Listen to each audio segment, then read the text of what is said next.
It's an Audi A3, but not perhaps quite as you know it. Here we've the saloon version, which in this second generation form has been designed to even more effectively bring the brand's cool elegance within the reach of those who might find the only slightly larger A4 model a bit of a stretch.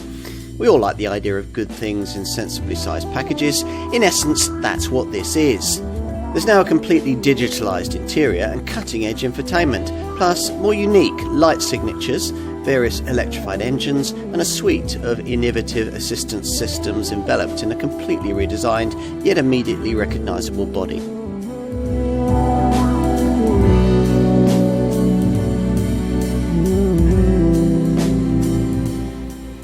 Compact executive saloon. Every business car park is stuffed with the things. Most of them upmarket German badged offerings like Audi's A4, BMW's 3 Series or Mercedes' C-Class.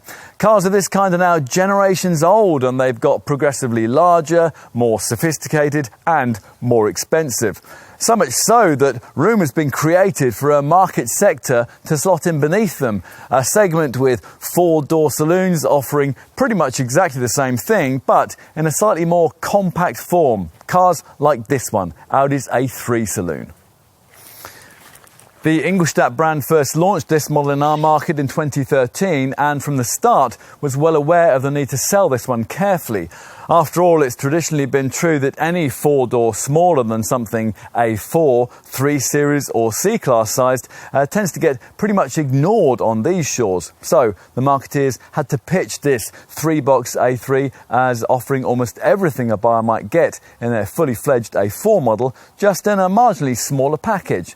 The thinking person's compact executive saloon, if you like. The approach really worked, and the first generation A3 Saloon carved out a loyal following. But towards the end of the Mark I version's production life, it began to look just a little bit frumpy compared to the rival premium badged compact 4-door coupe models which sold for much the same kind of clientele, the Mercedes CLA and latterly the BMW 2 Series Gran Coupe. Hence the need for a slightly different approach from this Mark II A3 Saloon.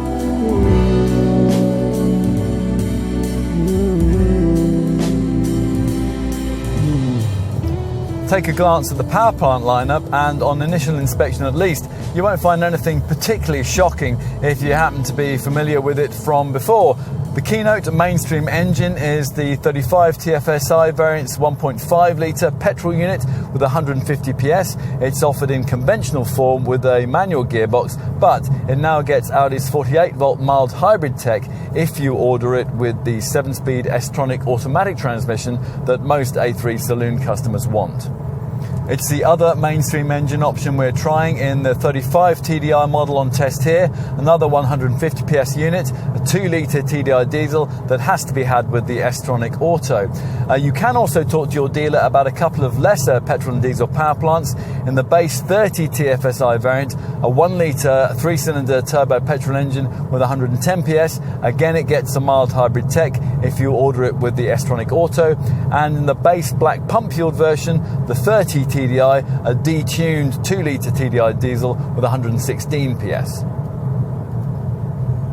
More powerful future variants will get quattro drive and further electrification, and there's the sporting S3 derivative which develops 310 PS from its 2-litre TFSI turbo petrol unit and gets to 62 in just 4.8 seconds. That performance model's standard quattro 4-wheel drive system has been lightly revised for quicker reactions, and that also now applies to the optional adaptive damping system that you can have on all A3s. It's now hydraulically activated. If you want even more performance than the S3 can offer, think over 400 PS, then you'll need to put your name down for the latest generation version of Audi Sport's uber-quick RS3. On the move in any version of this car, if you're an A3 regular or a graduate from Golf, you'll find that this Audi now has even more of the mature drive dynamics that you'll be looking for, helped by a fully digital at-the-wheel experience and the optional embellishment of hybrid power and self-driving tech. Differences with this Mark II A3 Saloon design initially seem quite subtle, primarily centred around slightly sharper steering and handling that's now a little more responsive. That's thanks to a wider track and the introduction of a modular dynamic handling control system, which, based on steering movements, predictively coordinates interplay between all the car's dynamic systems, rather like a conductor with an orchestra, so the car can always be one step ahead of the drive inputs that you want to make. As before, you'll need to avoid the lowest powered petrol and diesel variants if you want the brand's suppler and more sophisticated multi-link rear suspension. As usual, right across the range you get the Audi Drive Select driving mode system. It's adjustable through comfort, dynamic efficiency and auto modes, plus there is a configurable individual menu too. And lots of work has been put into the company's torque vectoring system. Now Audi calls its setup wheel selective torque control, and as usual with this type of technology, if the front wheel on the inside of the corner loses grip at high speeds, that feature intervenes with a slight braking application. The difference in drive forces turns the car into the bend, allowing the car to follow the steering angle precisely.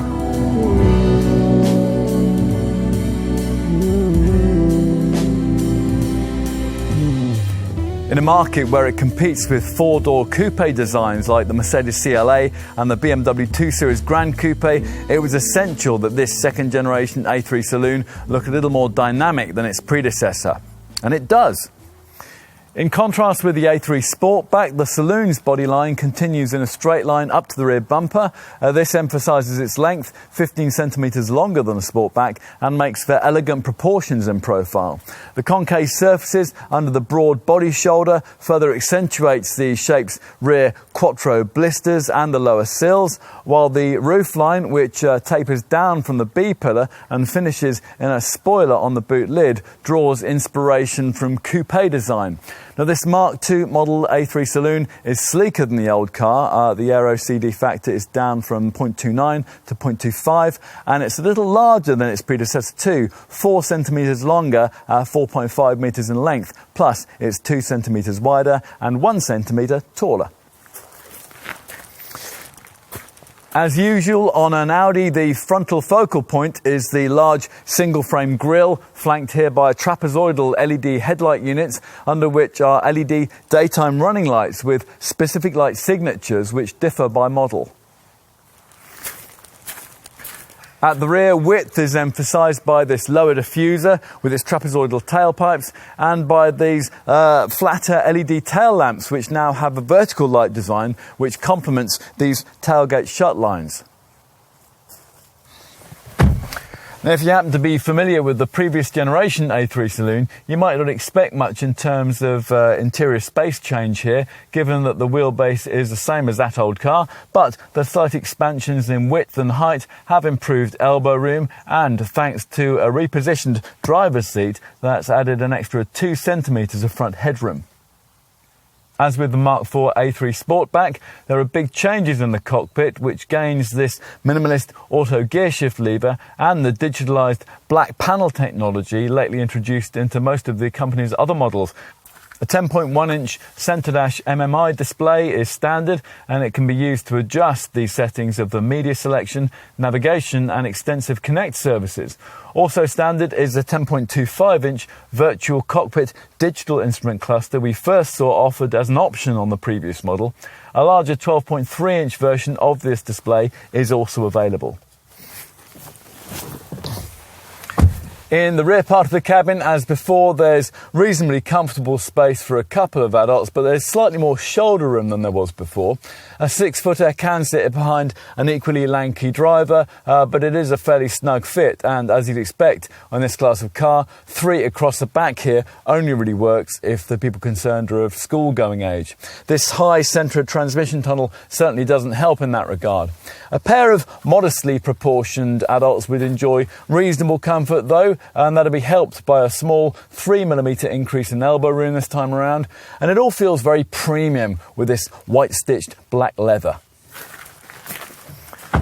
Out back, boot space is much as before, offering a 425-litre capacity. There is also a ski hatch for longer items. If you need more room, then you can flatten the split-folding rear bench for almost as much versatility as you'll get with the Sportback hatch variant.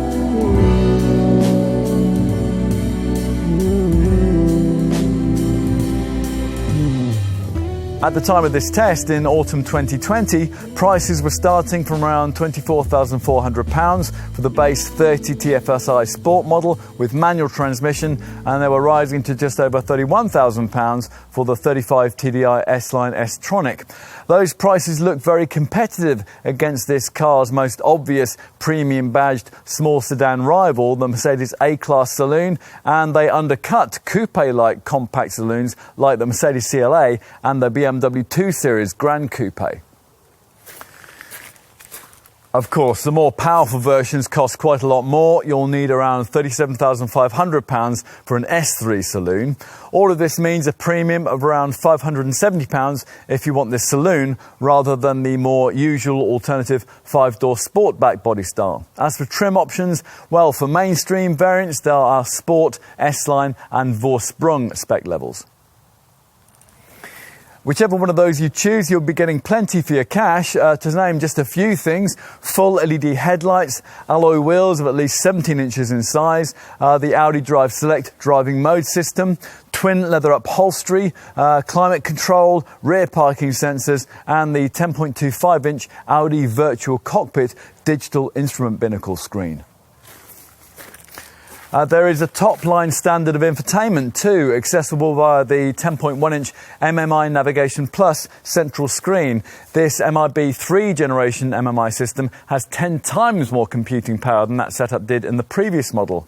MMI cooperates closely with the separate communication box, which performs all tasks relating to connectivity, and that includes telephony and the LTE-compatible Audi Connect services package. Plus, of course, it integrates a Wi-Fi hotspot too. Individual settings can be stored in up to 6 user profiles, and they range from the seat position to the air conditioning settings, frequently selected navigation destinations, and frequently used media. Handwriting recognition, you can trace commands onto the screen with your fingertip, and an advanced natural language voice control system also both feature. Audi has upgraded its sat-nav system, which recognises the driver's preferences based on previous journeys, allowing the GPS software to generate suitable route suggestions. Now, in doing so, it takes statistical experience values on time and traffic density into account, as well as real-time data on the traffic situation. Online radio and hybrid radio can also be installed on request. The former provides access to online stations which are available worldwide, while the latter option automatically switches between FM, DAB and the online stream to ensure optimum reception at all times. All of that is standard with base sports spec, but you'll probably want to upgrade yourself at least to the level of the more sporting mid-range S-Line trim level we're trying here.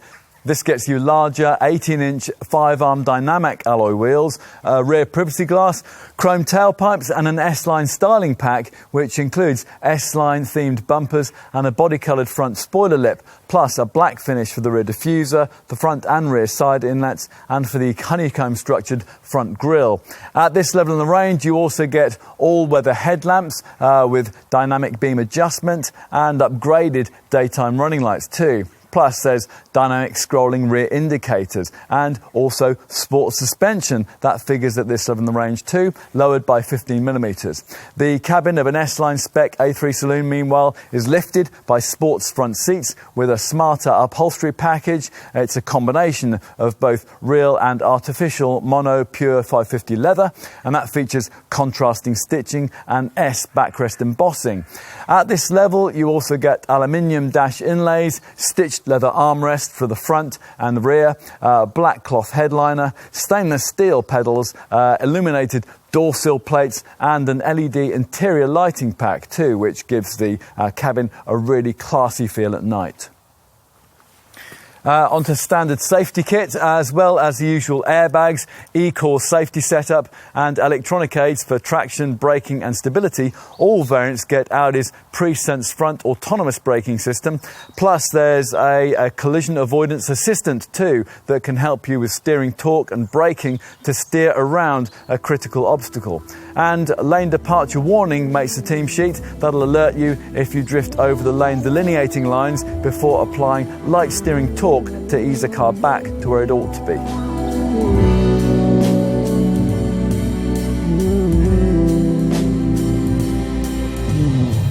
Audi is continuing its electrification strategy in the premium compact class, hence the emphasis on the MHEV mild hybrid 1.5-litre 35 TFSI petrol S-tronic model in this MK2 A3 Saloon range. The WLTP rated figures suggest that variant manages up to 51.4 mpg with a CO2 return of up to 126 grams per kilometre. That's a chunk better than a rival Mercedes A3 Saloon. You can do even better if you go for the base 30 TFSI 1-litre petrol variant, which in S-tronic form with the MHEV mild hybrid tech manages up to as much as 55.4 mpg and 116 grams per kilometre. That MHEV system uses the same sort of setup that we've already seen on larger Audi models, BAS, belt alternator starter generator, which with the 4-cylinder engine powers a 48-volt main electrical setup in which a compact lithium-ion battery in the boot stores energy harvested via a KERS, kinetic energy recovery system. Now, during braking, the BAS package can recover up to 12 kilowatts of power and feed it back into the battery. If the driver takes their foot off the accelerator at speeds between 34 and 99 miles an hour, the mild hybrid system will recuperate energy while the car rolls in idle or coasts with its engine automatically switched off for up to 40 seconds. The belt alternator starter generator restarts the engine the next time the accelerator is depressed, and it does so faster and more gently than a conventional starter. All of this you'll particularly notice at urban speeds where the engine start-stop system is cutting in and out.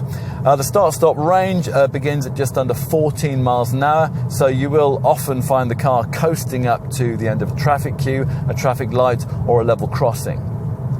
It's all a good reason not to choose a diesel, but if you do still want one, then you'll want to know that the 35 TDI diesel S-tronic auto model we're trying here manages up to 62.8 mpg and up to 117 grams per kilometre.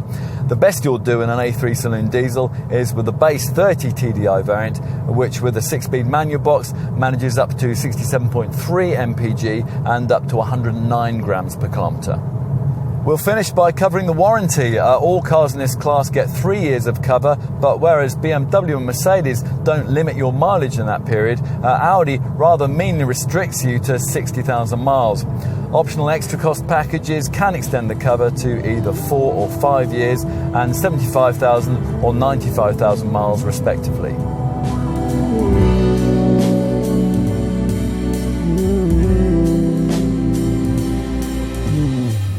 So, how to sum up? Well, this second generation A3 Saloon might not look that much different at first glance, but it'll certainly feel so once you take a seat inside and get to grips with the enhanced media connectivity.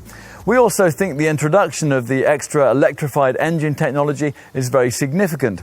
Otherwise though, the recipe is much as it was before, and that'll see many continuing to like the statement that this A3 Saloon makes on their behalf. It's smart and elegant without being showy, nor does it unduly advertise its status as the smallest saloon Audi makes. Most who see you at the wheel will simply think you've bought an A4, and those who do spy the different boot badge will probably think that you've chosen wisely. So there's very little not to like.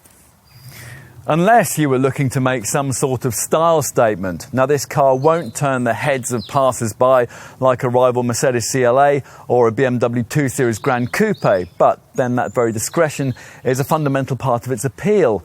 As with any other A3, it's at home in Belgravia as it is in Brixton, offering a democratization of automotive luxury without a dilution of desirability. If you doubt that, then you've only got to get behind the wheel, because the interior is where this design really strides apart. You could be in a luxury car, and of course in many ways you are, just one that perhaps better reflects the times we live in.